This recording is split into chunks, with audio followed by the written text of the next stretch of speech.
Captain Li Huan watched the stars through the big window of Earth Defense Station Omega-7 and felt something was wrong. The stars were not moving like they should. 3 huge shapes blocked out the light from distant suns, and these shapes were getting bigger every second. Li Huan had been in space for 15 years, and he knew when something did not belong out there.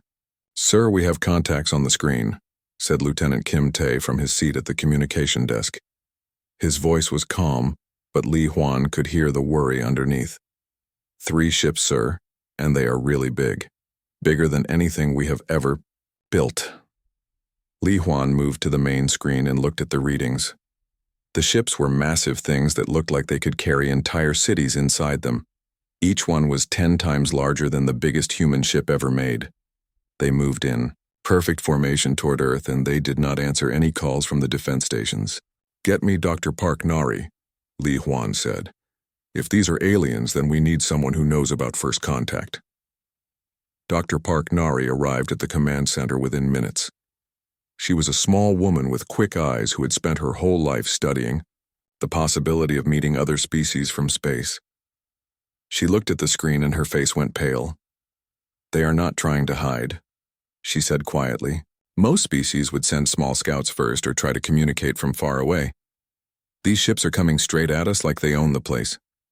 The communication panel started making noise, and Kim Tae pressed some buttons to clear the signal. A voice came through the speakers, but it was not human. The words were harsh and sharp like metal scraping on stone. "Humans of the 3rd planet," the voice said. "I am war leader Gextal of the Vorthak Empire. Your world now belongs to us. You have one day to surrender completely, or we will take it by force. We have conquered 47 worlds before yours, and none have been able to stop us." Li Huan looked around the command center at his crew. Some of them looked scared and others looked angry, but none of them looked like they wanted to give up. He pressed the communication button and spoke clearly. "This is Captain Li Huan of Earth Defense. We did not invite you here, and we do not surrender to anyone. If you want our world, you will have to fight for it." There was silence for a moment. Then the alien voice came back, and it sounded surprised. "You refuse our generous offer. This is foolish human. Our ships carry weapons that can destroy your cities from space. Our armies have never been defeated. Why do you not simply run like the others did?" Li Huan smiled, even though he did not feel like smiling.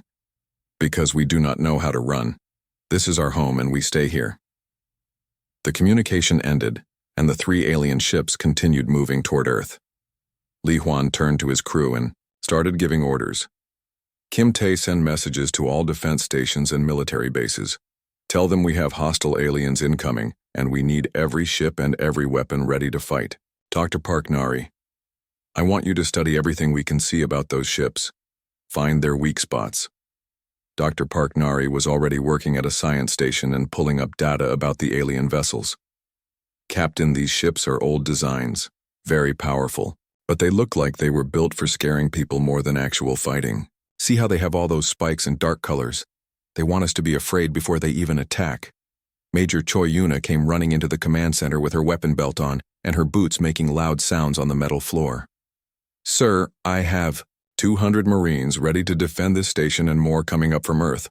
What are your orders?" "Get ready for boarding actions," Li Huan said. "If they are like most conquerors, they will want to take our stations intact so they can use them later.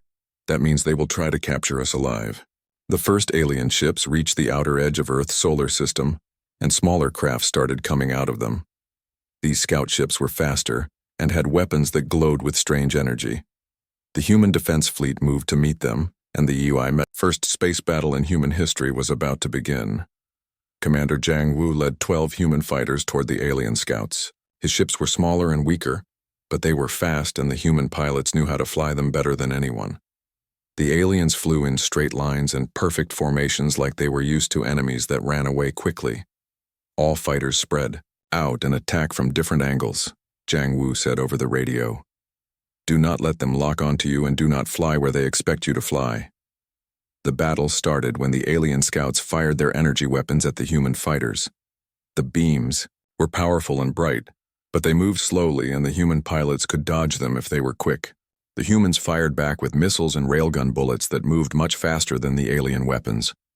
One human fighter got hit by an alien beam and started spinning out of control. The pilot was Han Jun, and he was only 22 years old. His ship was dying, but he did not try to escape. Instead, he pointed his fighter straight at the nearest alien scout and pushed his engines to maximum power. "This is Han Jun," he said over the radio. "My ship is finished, but theirs is going to be finished too." Han Jun's fighter crashed into the alien scout and both ships exploded in a ball of fire and metal. The other alien pilots seemed confused by this. They had never seen anyone use a dying ship as a weapon before. Dr. Park Nari watched the battle from the defense station and noticed something important.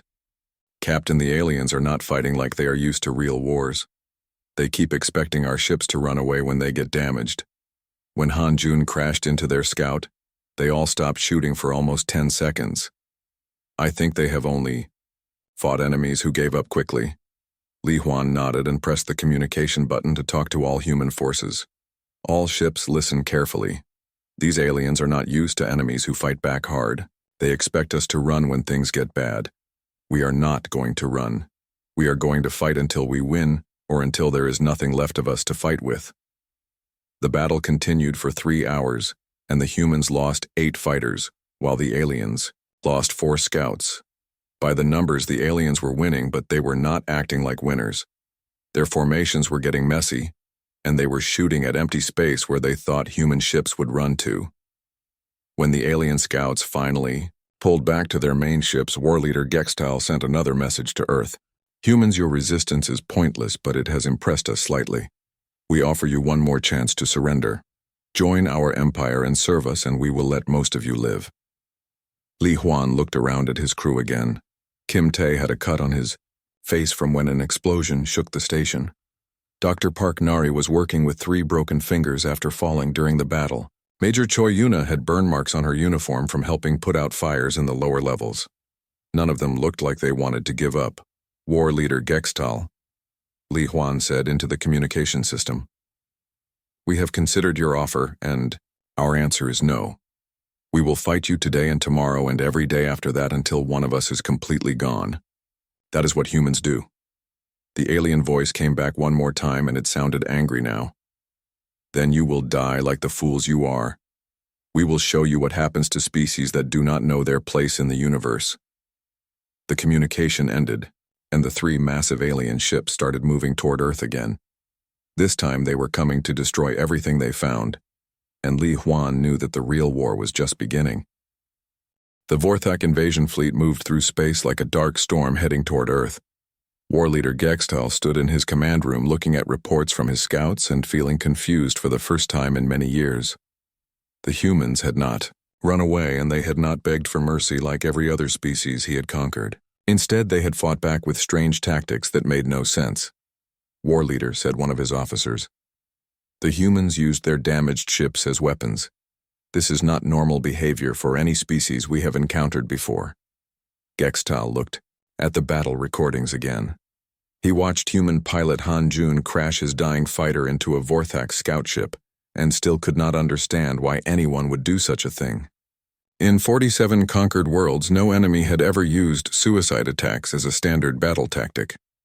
"Perhaps they are simply too primitive to understand when they should surrender," Gextal said. "We will show them what real power looks like, and then they will submit like all the others." On Earth, the humans were not thinking about surrendering at all. Commander Jiang Wu gathered every ship captain in the solar system for a meeting at Luna Base on the moon. The room was full of military officers and civilian ship captains who had volunteered to fight the aliens. "We cannot match their firepower," Jiang Wu said to the group. "But we can match their determination, and we can be smarter than they are. The aliens fight like they are used to enemies who give up quickly. We are going to teach them what happens when they fight humans." "Captain," Oh Da-young raised her hand. She was the pilot of a cargo ship that had been converted into a warship with mining lasers and missile pods welded to its hull. "Sir, what about the civilians? We have millions of people on Earth and the space stations who cannot fight. We get them to safety," Jiang Wu said. "But we do not run away ourselves. Every ship that retreats is one less gun shooting at the aliens. Every person who runs is one less human standing between them and our families." Engineer. So Bin was working in the weapon labs under Luna Base trying to figure out how to make human technology work better against alien ships. She had pieces of the alien scout that Han Jun had destroyed, and she was learning interesting things about how Vorthak weapons worked. These energy weapons are very powerful, but they take a long time to charge between shots, she told her team. If we can get close to them quickly, they cannot shoot us for almost 15 seconds while they recharge. So Bin started designing new weapons that could be built quickly using parts from mining equipment and civilian ships. Her railgun cannons used magnetic fields to shoot metal slugs faster than bullets, and they could fire many times before the alien weapons could charge up again. The second battle happened 3 days later when the Vorthak fleet reached Earth's moon. This time Gextal sent 50 scout ships and 2 destroyers to attack Luna Base. The humans were ready for them. Commander Jiang Wu led 20 converted civilian ships against the alien destroyers, while Captain Oh De-young took 15 fighters to attack the scouts. The human ships spread out in all directions instead of flying in neat formations like the aliens expected. Remember what we learned, Jiang Wu said over the radio. Hit them fast and get out before they can lock onto you. Do not try to fight fair because fair fights are for people who want to lose. The aliens fired their energy weapons at where they thought the human ships would be, but the humans were somewhere else entirely. Oh Da-young flew her converted cargo ship between 2 alien scouts and fired her mining lasers at both of them at the same time. The lasers were not military weapons, but they cut through alien armor just fine. Engineer. So Bin watched the battle from Luna Base and saw something that made her excited. The alien shields do not work well against multiple small impacts. Our railguns are punching right through them when we fire several shots in a row. One of the alien destroyers tried to ram Jiang Wu's flagship, but the human commander had expected this. He waited until the last second, then flew his ship straight up while firing all his weapons at the destroyer's belly. The alien ship was moving too fast to change course, and it crashed into an empty piece of space while taking heavy damage from the human weapons. Private Han Jun's younger brother Li Jun was fighting in one of the defense turrets on Luna Base. He watched the space battle and remembered what his brother had done with his fighter. When an alien scout tried to land troops on the base, Li Jun left his turret and grabbed an armload of explosives from the supply room. "This is for my brother," Li Jun said as he ran toward the alien landing craft. He waited until the alien soldiers started coming out, then he set off all the explosives at once. The explosion destroyed the landing craft and killed Li Jun, but it also stopped 30 alien warriors from attacking the base. The battle lasted 6 hours, and when it was over, the humans had lost 12 ships while the aliens had lost 23. More importantly, the aliens were starting to act differently. Their formations were getting looser and they were taking longer to make decisions. Dr. Park Nari studied the alien behavior patterns and made an important discovery. Captain Li Huan, "I think the aliens are getting frustrated. They keep trying to use fear tactics that work on other species, but humans just get angry instead of scared. Look at their communication patterns. They are arguing with each other more after every battle." War leader Gextal was indeed arguing with his officers. The humans had been fighting for 1 week, and they were getting stronger instead of weaker. Every day more human ships joined the battle, and every day the humans used new tactics that the Vorthak had never seen before. "War leader, perhaps we should call for more ships from the homeworlds," suggested one officer. "These humans are more difficult than we expected." Gextal felt angry at the suggestion. "We have conquered 47 worlds with this fleet. We do not need help to defeat one primitive species. Increase our attacks and show them what happens to those who defy the Vorthak Empire." The aliens started using heavier weapons and bigger ships, but the humans adapted to each new threat. When the Vorthak brought battleships, the humans built weapons that could punch holes in battleship armor. When the aliens used boarding pods, the humans filled them with traps and explosives. Major Choi Yuna led her Marines in defending Earth Defense Station Omega-7 when 200 Vorthak warriors tried to capture it. The aliens were bigger and stronger than humans, but they fought like they expected their enemies to run away when the battle got difficult. "Do not give them any room to move," Choi Yuna told her Marines. "Fight them in the narrow corridors where their size does not help them. Make them pay for every step they take." The battle inside the space station was brutal and bloody. The Vorthak warriors had better armor and weapons, but the human Marines knew every corner and hallway of their own base. When the aliens tried to advance, the humans would disappear into maintenance shafts and attack from behind. When the aliens tried to retreat, the humans would block their escape routes. Private Park Min held the main corridor for 2 hours by himself after his squad was killed. He used furniture and equipment to build barriers, and he fired his rifle until it was too hot to hold. When he ran out of bullets, he used his knife, and when his knife broke, he used his bare hands. "Still here?" Park Min said into his radio every few minutes so his commanders would know the corridor was still defended. "Still fighting." Engineer. So Bin kept working on new weapons, and she made a breakthrough when she figured out how to reverse the polarity of alien energy weapons. If we can capture some of their guns, we can turn them around and use them against their own ships. Their armor is designed to stop their own weapons from the outside, but not from the inside. The humans started using captured alien weapons along with their own modified equipment. Gextal watched recordings of human ships firing Vorthak energy beams and felt something he had never felt before during a conquest. He felt worried. "How are they learning to use our weapons so quickly?" he asked his technology officer. "It should take years to understand Vorthak energy systems." War leader. The humans seem to learn very fast when they are angry. They are also sharing information between all their ships instantly instead of keeping secrets like most species do. Captain Li Huan received reports from all over the solar system and realized that the war was changing. The aliens were still stronger, but they were not winning as easily as they had expected. More importantly, other species in the galaxy were watching this battle and seeing that the mighty Vorthak Empire could be fought. "Dr. Park Nari, send a message on all frequencies," Li Huan said. "Tell every species in the galaxy that humans do not surrender and humans do not run. If others are suffering under Vorthak rule, then maybe it is time for them to stop running too." The message went out to dozens of worlds, and war leader Gextal intercepted it. For the first time in his long career of conquest, he realized that this battle was about more than just taking one planet. The humans were turning their resistance into an example for others to follow. "Destroy them quickly," he ordered his fleet commanders, "before their message spreads too far."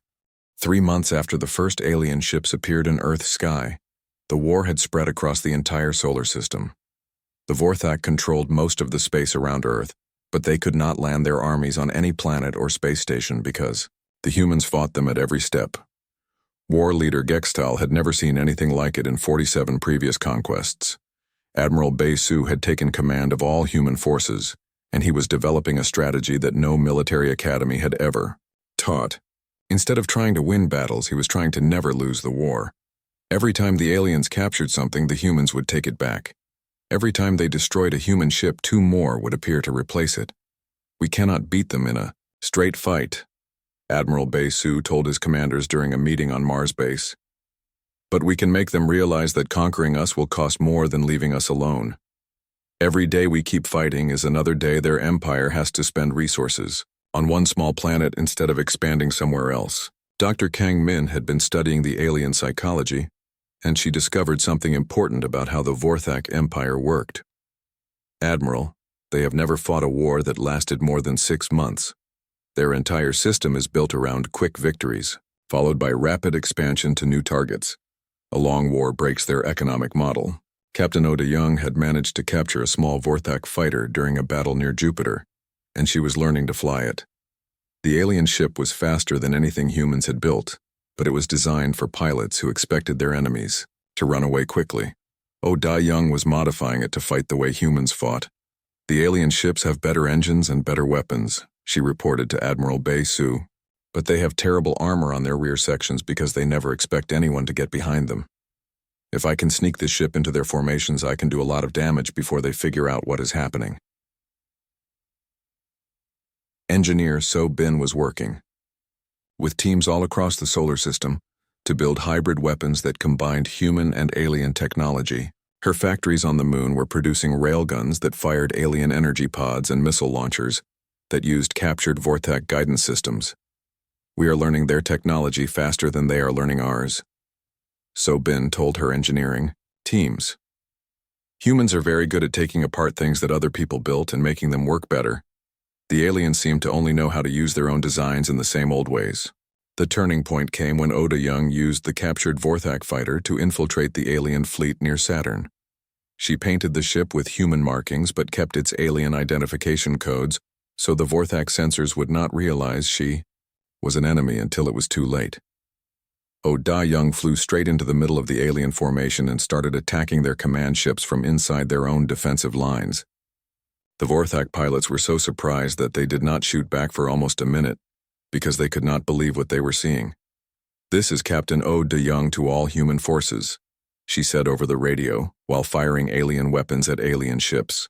"I am inside their fleet and they have no idea how to deal with it. Send everything you have at their outer ships while I keep them confused." The battle near Saturn lasted 12 hours, and when it was over, the humans had destroyed 6 major Vorthak warships while losing only 3 of their own vessels. More importantly, they had captured enough alien equipment to build 20 new hybrid ships. War leader Gextal was receiving angry messages from the Vorthak homeworlds, asking why one primitive planet was taking so long to conquer. Other parts of the Empire were having problems because ships and resources were being sent to fight the humans instead of being used for new conquests. War leader, his intelligence officer, reported, "We are detecting rebellion activity on 7 worlds that we conquered in the past 5 years. The local populations are saying that if humans can fight us, then maybe they can fight us too." Gextal felt a cold feeling in his stomach. The human resistance was not just defending one planet anymore. It was giving hope to every species that had been conquered by the Vorthak Empire, and some of them were starting to think about fighting back. General Yoon Ho-seok was in charge of psychological warfare operations, and he started broadcasting messages to the alien fleets on all frequencies. The messages were simple, but they were having a big effect on Vorthak morale. "Attention Vorthak forces," the messages said. "You have been fighting humans for 3 months and you are no closer to victory than when you started. How many more of your people will die trying to take our home? We will never stop fighting because this is where we belong." Dr. Kang Min studied the intercepted alien communications and found that the messages were working exactly as planned. "Admiral, the Vorthak soldiers are starting to question their orders. They are used to quick victories followed by parades and rewards. A long, grinding war is not what they signed up for." The humans developed new tactics based on everything they had learned about alien psychology. Instead of trying to destroy the Vorthak fleet, they focused on making every battle cost more than it was worth. They would damage alien ships just enough to put them out of action without destroying them completely. So the aliens had to spend resources on repairs. Private Lee Min was defending a mining station on one of Jupiter's moons when 50 Vorthak warriors tried to capture it. Instead of fighting them directly, he led them through a maze of mining tunnels filled with traps and ambush points. The aliens were stronger and better armed, but they got lost in the tunnels and started shooting at each other in the darkness. "This is Lee Min to base command," he reported after 6 hours of fighting. "I have 47 alien warriors trapped in Tunnel System C and they are running out of air. Do you want me to let them surrender or keep them there until they pass out?" Admiral Bei Su smiled when he heard the report. "Tell them they can surrender, but only if they agree to tell their friends that fighting humans is not as easy as conquering other species." The psychological pressure was working on both sides. The humans were getting stronger and more confident with every battle, while the Vorthak were getting frustrated and making mistakes. Gextal's officers started suggesting that maybe they should look for an easier target and come back to Earth later. "We do not retreat from primitive species," Gextal told his officers angrily.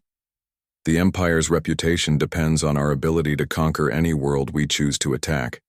If we give up on Earth, every other species will think they can resist us too." But the damage was already done.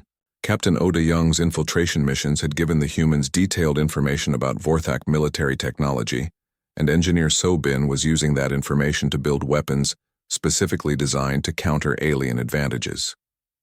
"We now have ships that can match their speed and weapons that can punch through their armor," So-bin reported to Admiral Bei Su.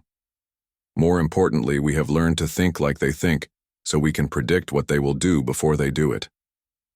Dr. Park Nari made another important discovery when she analyzed alien behavior during boarding actions. Admiral the Vorthak have never fought an enemy that uses the interior of their own ships as weapons.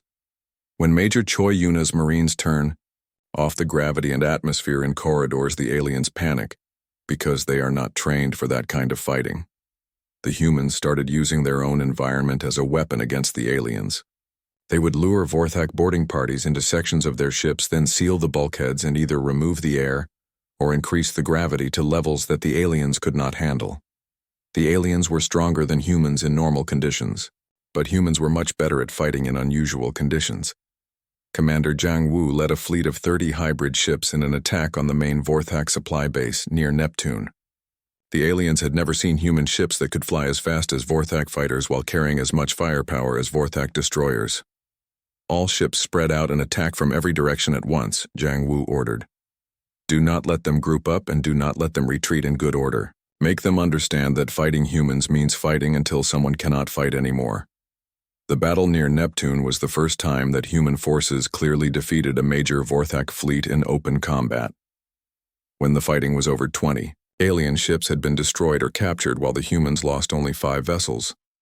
More importantly, the humans had captured the alien supply base with all its equipment and information. War Leader Kextal received the report about the Neptune defeat and realized that the war had changed completely. The humans were no longer just defending their planet. They were actively hunting Vorthak forces and winning battles that should have been impossible for a primitive species to win. Send a message to the homeworlds, he told his communication officer. Request immediate reinforcements and authorization to use planet-killing weapons. If we cannot conquer the humans quickly, we may need to destroy them completely to prevent their resistance from spreading further, but it was already too late. The human example had inspired rebellions on 12 conquered worlds, and 3 Vorthak patrol fleets had been destroyed by local populations who learned human tactics from intercepted broadcasts. The empire that had conquered 47 worlds, in 47 quick campaigns, was suddenly fighting a war on 15 different fronts and losing on most of them. Admiral Bei Su received intelligence report. 8 months after the invasion began, the Vorthak Empire was fighting wars on 18 different worlds and losing most of them. War Leader Gextal stood in his command room looking at reports that made no sense according to everything he had learned about conquest and empire building. Sub-Commander Frexka had been fighting humans longer than any other Vorthak officer, and he was starting to understand something that his superiors did not want to hear. The humans were not just harder to defeat than other species. They were teaching every conquered population in the galaxy that resistance was possible. War Leader, Frexka said carefully during a staff meeting. Perhaps we should try to understand why the humans fight differently than other species. If we knew what motivated them, we might find a way to break their resistance. Gextal looked at his sub-commander with suspicion. Are you suggesting that we negotiate with primitives? The Vorthak Empire does not make deals with inferior species. But Frexka was already thinking about ways to communicate with the humans without letting his superiors know about it. He had been studying their battle tactics and their propaganda broadcasts, and he was starting to realize that human motivation was completely different from anything the Vorthak had encountered before. On Earth, technician Lim Se-ra was monitoring alien communications when she received an unexpected message on a frequency that the Vorthak did not normally use. The message was in broken human language, but it was clearly from one of the alien officers. Human communication person. The message said, I am Sub-Commander Vrexka of the Vorthak Fleet. I wish to understand why your species fights when victory is impossible. This is not for military intelligence. This is for my own knowledge. Lim Se-ra brought the message to General Yoon Ho-seok, who was in charge of psychological warfare operations. General Yoon looked at the message for a long time before making his decision. Answer him, General Yoon said, but do not give away any military secrets. If this alien wants to understand humans, then maybe we can help him understand why conquest is not always the best solution to problems. Lim Se-ra sent a careful reply to Vrexka, explaining that humans fought because Earth was their home, and they had nowhere else to go. She told him that humans believed freedom was more important than safety, and that dying as a free person was better than living as a slave. Vrexka read the human response and felt confused because it did not match anything in Vorthak psychology. Textbooks. The Vorthak Empire was built on the idea that intelligent species would always choose survival over everything else. The idea that anyone would choose death over submission was completely foreign to Vorthak thinking. "Why do you not try to negotiate for better treatment?" Vrexka asked in his next message. "Surely some freedom is better than no freedom at all." Limsera discussed the question with her commanders and sent back an answer that would be repeated in Vorthak history books for centuries to come. "Because the moment we start negotiating about our freedom, we have already lost it. Freedom is not something you can compromise about. Either you are free or you are not." General Yoon Ho-seok realized that these secret communications could be more valuable than winning battles. If they could convince even one Vorthak officer that conquest was wrong, then that officer might convince others. "Keep talking to him," General Yoon told Limsera, "but also start broadcasting our conversations on frequencies that other Vorthak ships can hear. Let their entire fleet learn what we believe and why we believe it." Dr. Park Nari had been studying Vorthak biology and culture using information captured from damaged alien ships, and she made a discovery that changed everything. The Vorthak did not reproduce as quickly as humans, and they valued individual lives much more highly than human society did. Admiral Dr. Park reported to Admiral Bae-Soo, "The aliens have been fighting wars of conquest for hundreds of years, but they have never had to replace large numbers of casualties quickly. Their society is not designed for long wars with heavy losses. Every Vorthak soldier who dies fighting us represents decades of education and training that cannot be easily replaced." This explained why the Vorthak Empire preferred quick victories. They could not afford to lose large numbers of their people in extended conflicts because it would take too long to train new soldiers to replace them.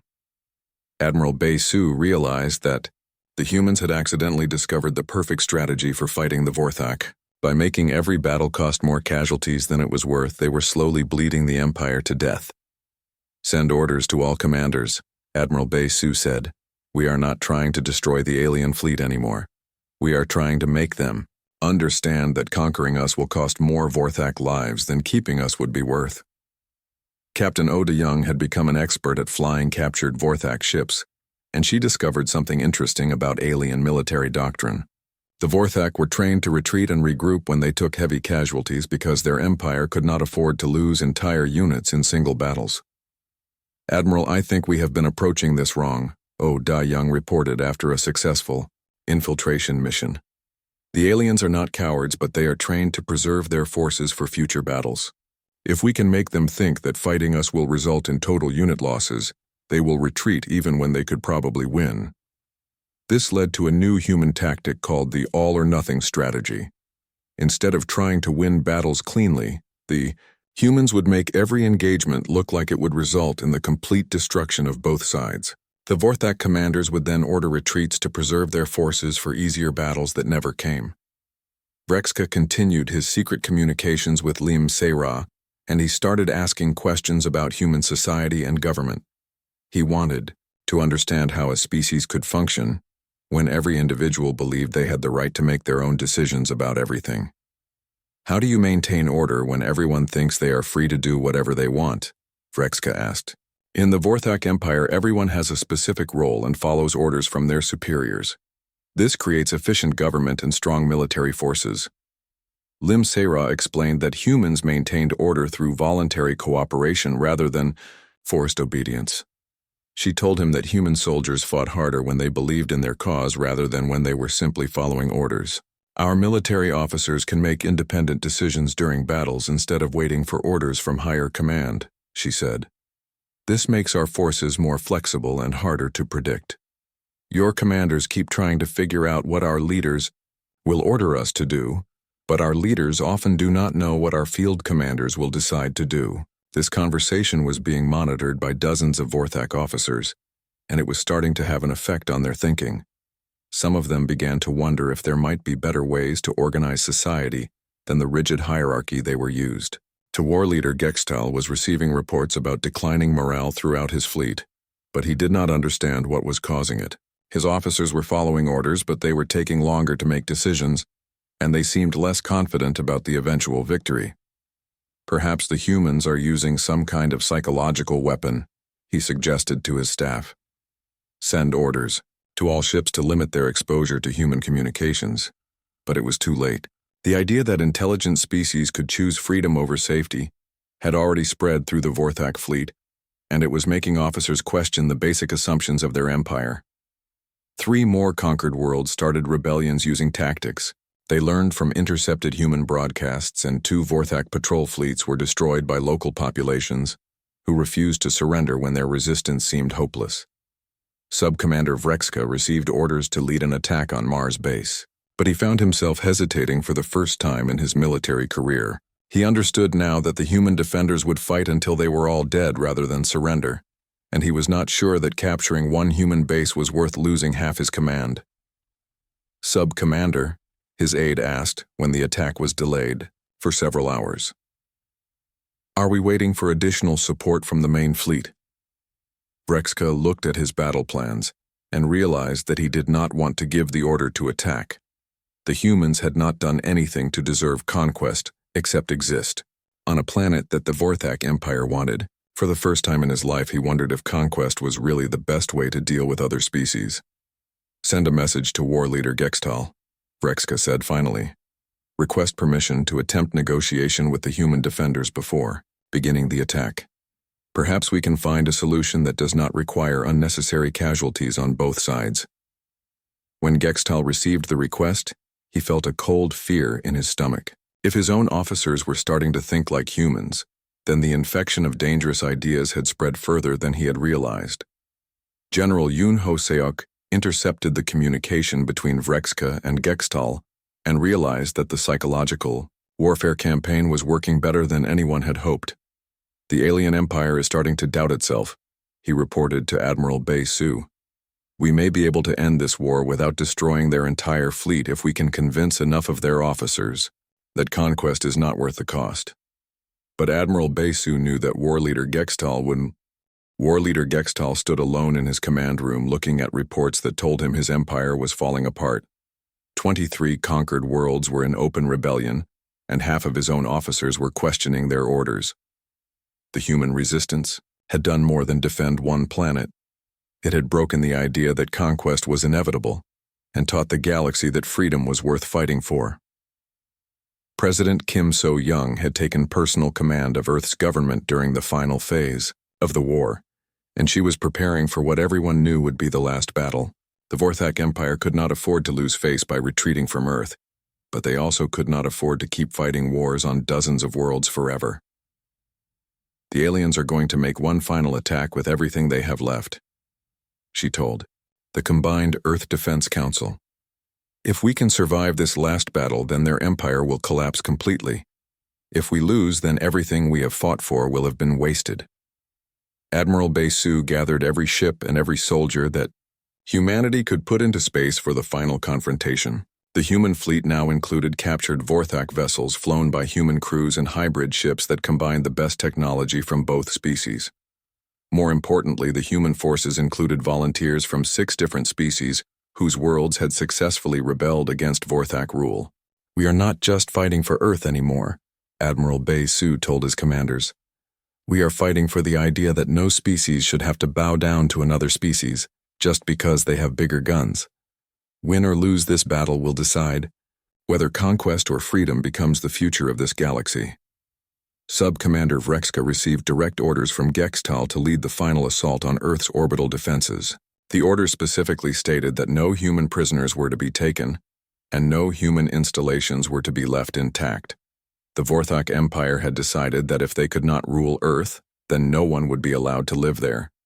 Vrexka looked at his orders for a long time before making the most difficult decision of his military career. He opened a communication channel to technician Lim Se-ra on Earth. "Human friend," he said, using words he had learned during their long conversations. "War Leader Gextal has ordered the complete destruction of your planet. I cannot disobey direct orders, but I can warn you that the final attack will begin in 6 hours. Use this time to save as many of your people as possible." Lim Se-ra took the warning to President Kim So-young, who immediately ordered the evacuation of all civilian populations to the outer planets. but most of the civilians refused to leave. "This is our home," said Park Ji-ho, who was the elected representative of Earth's largest city. "We have been fighting for our home for almost a year, and we are not going to run away now just because the fighting is about to get worse." President Kim So-young realized that the human response to the final Vorthak ultimatum would define their species for generations to come. She opened communication channels to every ship and every base in the solar system. "People of Earth and friends from other worlds who have joined our fight," she said. "We never asked for this war, but we have learned something important from it. We have learned that freedom is not something other people give you. Freedom is something you choose to defend every day no matter what it costs." The final battle began when Gextal personally led 200 Vorthak warships in a direct assault on Earth. The alien fleet included every ship that remained loyal to the Empire, and they were armed with planet-killing weapons that could destroy entire worlds. Colonel Moon Jae-in commanded the human defense forces that met the Vorthak fleet halfway between Earth and Mars. His ships were outnumbered 3-1, but they were crewed by humans who had been fighting aliens for almost a year, and they knew every trick that worked against Vorthak tactics. "All ships remember what we learned," Colonel Moon said over the fleet communication system. "They expect us to run when things get bad.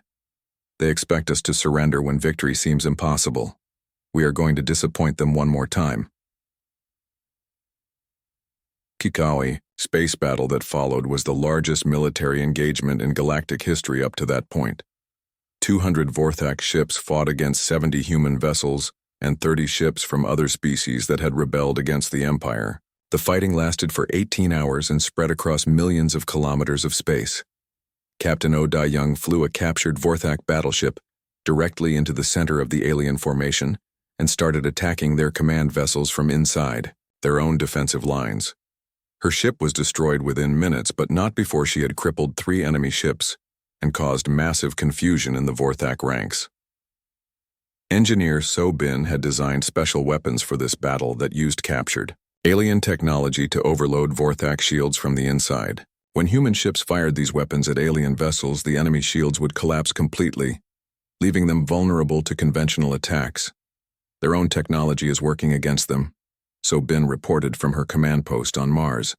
"Every weapon we captured is now being used to destroy the ships it was designed to protect." War leader Gextal watched his carefully planned assault fall apart, as human tactics proved once again that superior technology meant nothing against superior determination.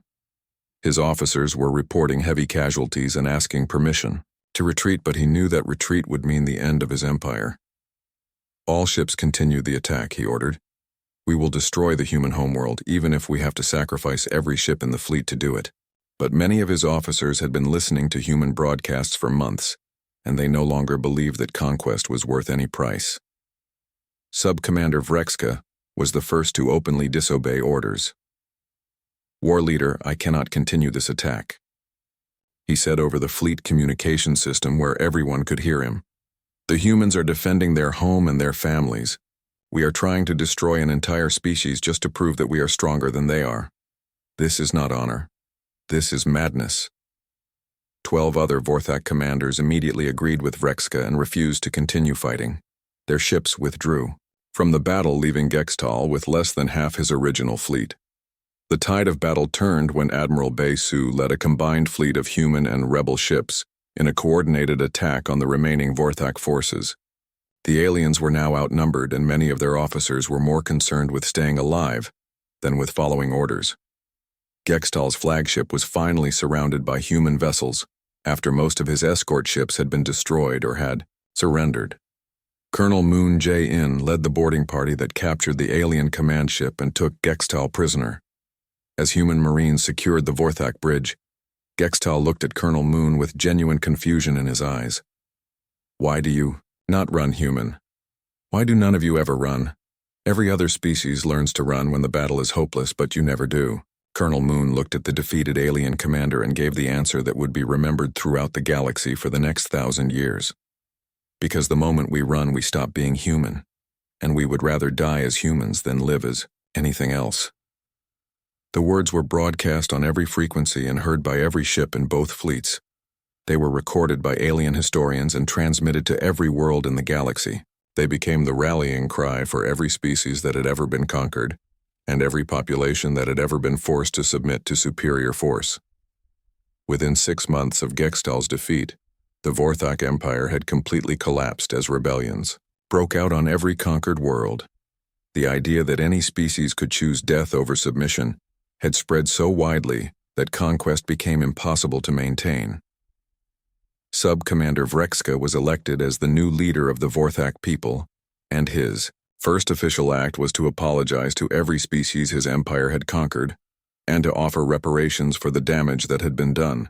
We learned from the humans that true strength comes not from the ability to conquer others, but from the willingness to defend what you believe in, he said in his inaugural address. We wish to join the galactic community as equals rather than as conquerors. President Kim So-young established the Free Worlds Alliance as an organization dedicated to protecting the independence of every species in the galaxy. The alliance was based on voluntary cooperation rather than forced submission, and it grew to include hundreds of worlds within a few years. The phrase, "Why do you not run human?" became a common saying throughout the galaxy. It was used whenever someone faced an impossible situation and refused to give up. And the human response became equally famous as a statement of what it meant to choose freedom over safety. Dr. Park Nari spent the rest of her life studying how the war had changed galactic civilization, and she concluded that humanity's greatest contribution to the universe was not their technology or their military tactics, but their simple refusal to accept that some things were inevitable. The humans taught us that free will is not just a philosophical concept, she wrote in her memoirs. It is a practical choice that every individual and every species can make. The universe is not divided into conquerors and victims. It is divided into those who choose freedom and those who choose submission. Captain Li Huan retired from military service and became Earth's ambassador to the Free Worlds Alliance.